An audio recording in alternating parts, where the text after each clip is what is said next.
and welcome to another edition of Technoholik, where we get you addicted to technology every single week. And this week especially exciting because A, Abhimanyu is here on the show after a very long time, and this fancy looking device here, Abhi, bird plane, what is it?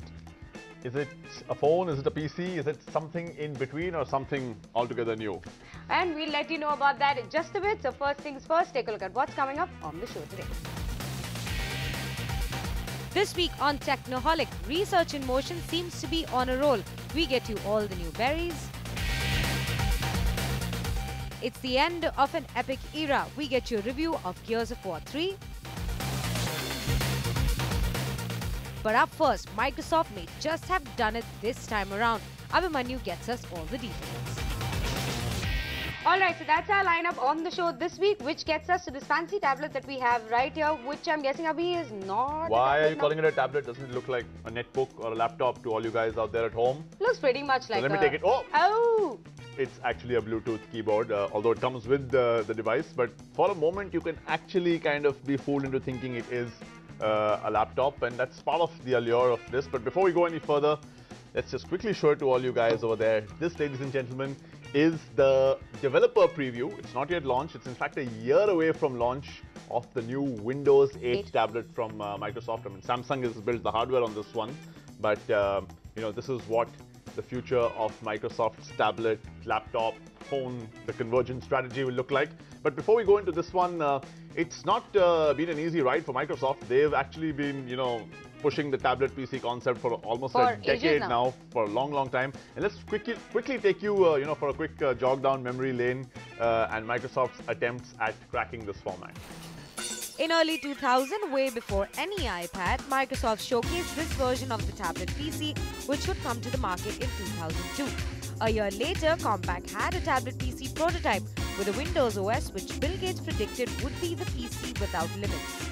Shift to 2005 and Steve Ballmer showed off the ThinkPad X41 tablet, which ran the full XP Tablet Edition OS. The flip versions from Fujitsu came in 2006 in the form of the Lifebook T4215. But the big bang was at CES 2010, where Ballmer took center stage with an HP tablet running full Windows 7. And now 2011, where Microsoft sticks it to the public with the Metro UI. I think first time around Microsoft did fail, but this time I think they've got it right, Abhi, because this is the first OS that does not give an iOS hangover. Android also gave a bit of an iOS hangover, but this is actually a first decent attempt at a whole new OS. Yeah, you know, just from the start screen, this is the screen that you get when you put the tablet on. It doesn't look like either Android or, of course, iOS with, you know, all those similar sized icons right on the top. It's, you know, they've taken the Windows Phone 7 design and UI philosophy with this new user interface called Metro, and it's very nice. It's intuitive.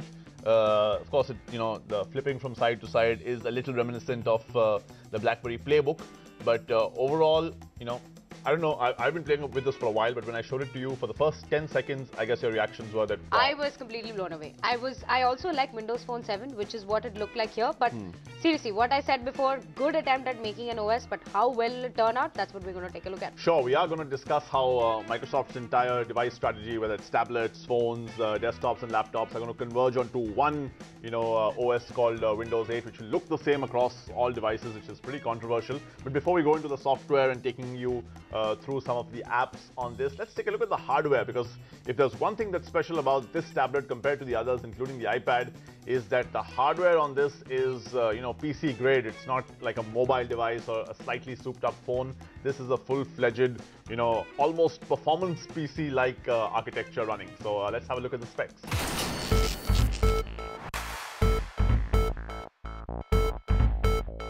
Let's get straight into the specs of this developer preview device. This fully fledged PC packs in a whopping 11.6-inch capacitive touchscreen, a wireless keyboard, a charging dock and a stylus pen. The dock has full HDMI, USB and even an Ethernet jack for all your internet needs on it. The tablet packs in a 1.6 GHz second generation Intel Core i5 processor along with 4 GB of RAM. It also has a 3G SIM card slot, micro SD support, volume control as other hardware. This is not a commercial piece for sale, so the final device may vary on the specifications. Alright, so those are the hardware specs of this developer preview device. Now, Abhi, I like the fact that A, the keyboard is given. Secondly, the cool dock, which has a full Ethernet jack and an HDMI out. So, of course, you know that it has an HDMI out because you can see the screen output over there. There is an Ethernet port on that dock, and that should give you a hint as to what Microsoft actually thinks this device should be all about. This is not meant to be just purely a tablet in the way that the iPad was envisaged as something between your laptop and your phone. So, third device, this is actually being envisaged by Microsoft to be your only device because you use it as a tablet. Maybe not as a phone because they'd like you to use Windows Phone probably, but definitely they're looking at this to probably, you know, kill off, if not the laptop market, then probably the desktop, the home desktop PC market, because with this dock, you plug your Ethernet cable in, your HDMI cable, your speakers, you have a full-fledged desktop, and as if to make the point that this should be used as a desktop, even in this fantastic looking new Metro architecture, you press this one button and voila. For all of you who miss your Windows XP and Windows 7 interfaces so much, you are actually running a full-fledged Windows interface over there. So they're trying to not alienate, you know, the hardcore Windows desktop users, but they still want to integrate it with the tablet platform. And, you know, I don't know how useful that strategy would be, how many people would be willing to use a keyboard and mouse with this kind of device and also then pick it up and use it as a touchscreen device. But, well, Microsoft is definitely pointing in the direction that all its you know, gadgets are going to converge onto Windows 8. So this is the interface you'll see on all devices, including laptops and desktops in the future. So let's take this off the dock for now and actually see how you know, it feels as a standalone tablet.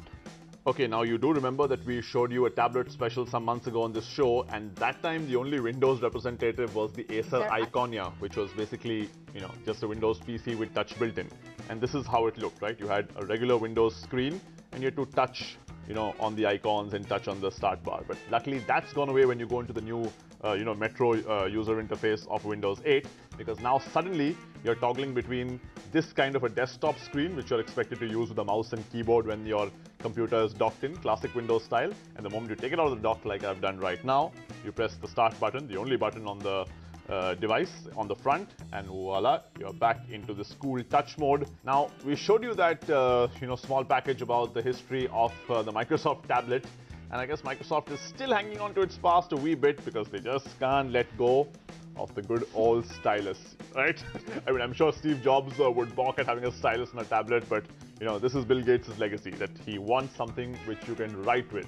And if you open this app that does some handwriting recognition, let's see how good it is with a word that is not in the dictionary. That's the word technoholic, and I'm gonna say recognize.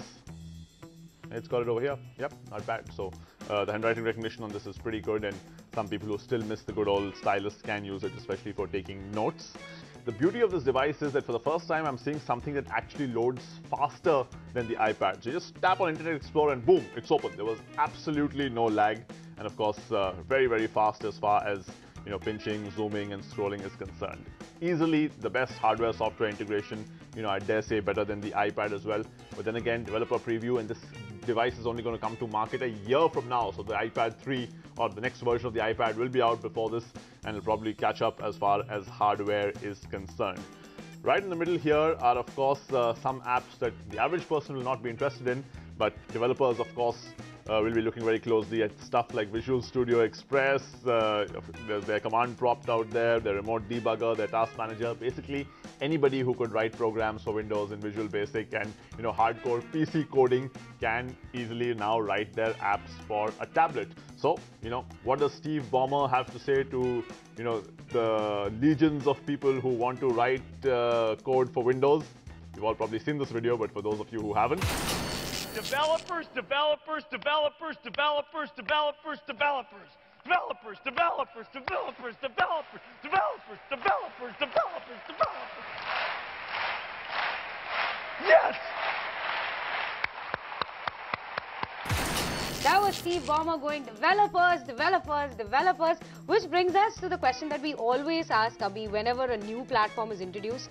There's iOS, there's Android, and there's also apps for the BlackBerry Playbook. Will developers code for yet another platform? That's Windows 8 now. A very relevant question, Radhika. If you already got your iPhone and iPad apps to write and your Android apps to write, do developers, which are typically, small firms of 3 or 4 engineers, even the larger ones have so many clients and so many projects, they don't have time to develop for too many platforms. The good part is that because you can platform on all the, the good old Microsoft platforms like Visual Studio, you don't have to learn new skills, don't have to learn a new development environment. It's all pretty much there. So everybody who's been developing for the Microsoft Windows platform is automatically now a developer. I can probably write an app. My TYBSc project was in Visual Basic. Wow. Okay. So can you give us some syntax for an app that you'll write? Yeah, offline. All that on later on. Yeah. So, well, it's that easy that even Radhika can code for it. But on a more serious note, I mean, for once, I think that Apple is not going to take this very lightly as far as a threat is concerned. 1 year is the amount of time that developers have all around the world to write their apps for the new Windows 8 platform and for this Metro UI. And we think that's a sufficient amount of time for many of them to write some pretty nifty stuff. So, Abhi, obviously we can't get a final verdict on this because it's a developer preview. But does it look promising enough for people to stay on for about a year and not look at the iPad that will probably come now? Windows has had sort of, not ups a and very downs good run. as far as their OS versions are concerned. It's almost like every alternate OS they get perfectly right, as this funny image you're putting on the screen will show you. So, we all love 3.1, 95 a bit of a disaster. XP was good. 98 was great, 2000 bad, XP good, Vista disaster, Windows 7 pretty good, and now finally Windows 8, 2 in a row they've got good. So you never know, Microsoft's on to a good thing. This is big, it's not particularly pretty, but it is fantastic. I am now actually considering that, if they get out something which has slightly better looking hardware with all these features, I might just switch back from Android to Windows. There you go, Abhimanyu actually declaring that he will switch to yet another OS. He was first on iOS, then he went to Android, and now he wants to go to Windows 8. So what we're saying about this device is that Windows 8 looks very promising. Hopefully it stays the same for the next year when the final devices get launched. And with that, we have to take a break on this segment of Technoholic. But coming up on the other side, Sagar gets us all the new Blackberries.